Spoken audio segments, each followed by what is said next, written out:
آپ نے اپنی شادی سے بھاگنا ہے تو کبھی بھی بائک استعمال مت کرنا۔ میں ہوں عمیر محمود اور آپ دیکھ رہے ہیں نوک جوک۔ یہ اپنا ذاتی تجربہ ہے کہ جب بھی کسی اہم کام کے لیے بائک کی ضرورت پڑی ہے اس نے دھوکہ ہی دیا ہے۔ ویسے تو ایک پر سٹارٹ ہو جائے گی، لیکن اس دن سٹارٹ ہونے کا نام نہیں لے گی۔ کبھی اس کی کلچ کی تار ٹوٹ جائے گی، کبھی پلگ میں کچرا آ جائے گا، کبھی اس کا ٹائر پنکچر ملے گا۔ یعنی جس دن آپ کو بائک کی سب سے زیادہ ضرورت ہوگی اس دن بائک دھوکہ ضرور دے گی۔ اس دن بائک نے اپنے بائک ہونے سے ہی انکار کر دینا ہے۔ اس نے کہنا ہے کہ میں تو بائک ہوں ہی نہیں، میں تو میز ہوں، مجھ پر چائے کا کپ رکھنا ہے تو رکھ لو، تشریف نہ رکھنا۔ لہٰذا شادی والے دن بھاگنا ہے تو پاکستان کے محکمہ موسمیات پر بھروسہ کر لینا، بائک پر کبھی نہ کرنا۔ اب جب سے کریم والوں نے اشتہار دیا ہے نا کہ اپنی شادی سے بھاگنا ہے تو کریم بائک کرو، لوگ خواہ مخواہ اشتعال میں آ گئے ہیں۔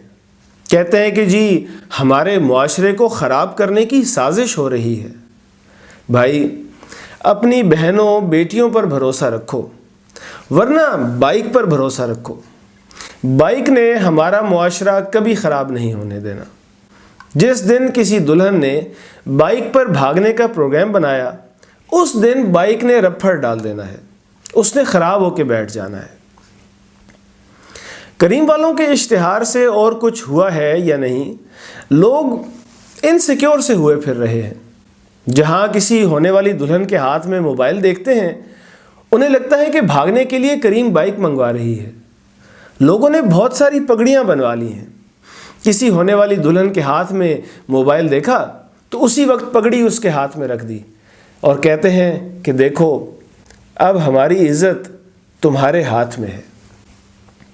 وہ بیچاری اپنی جلد خشک ہونے پر کہہ دے کہ ذرا کریم لانا تو سب کے ہاتھ پاؤں پھول جاتے ہیں۔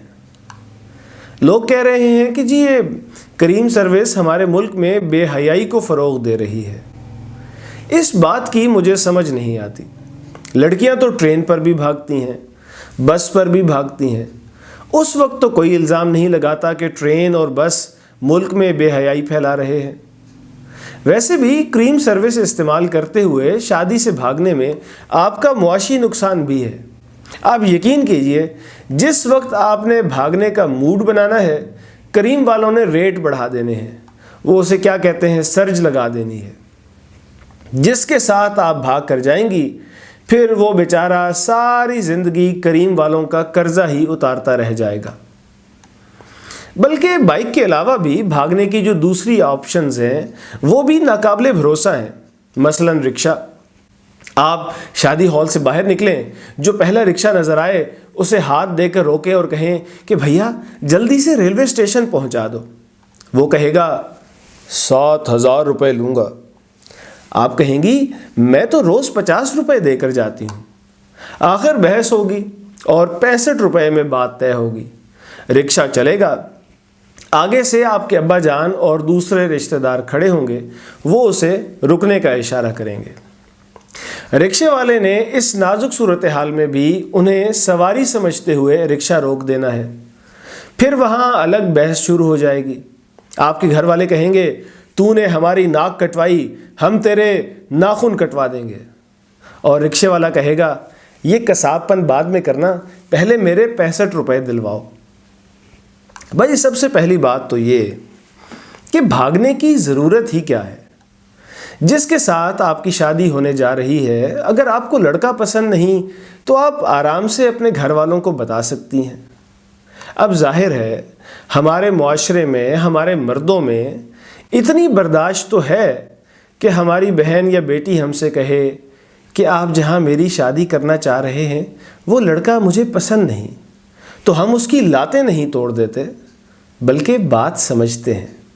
بلکہ اکثر اوقات تو رشتہ کہیں طے کرنے سے پہلے لڑکی سے پوچھتے ہیں اور یہ بھی پوچھ لیتے ہیں کہ تمہاری اپنی کوئی پسند ہے تو ہمیں بتاؤ۔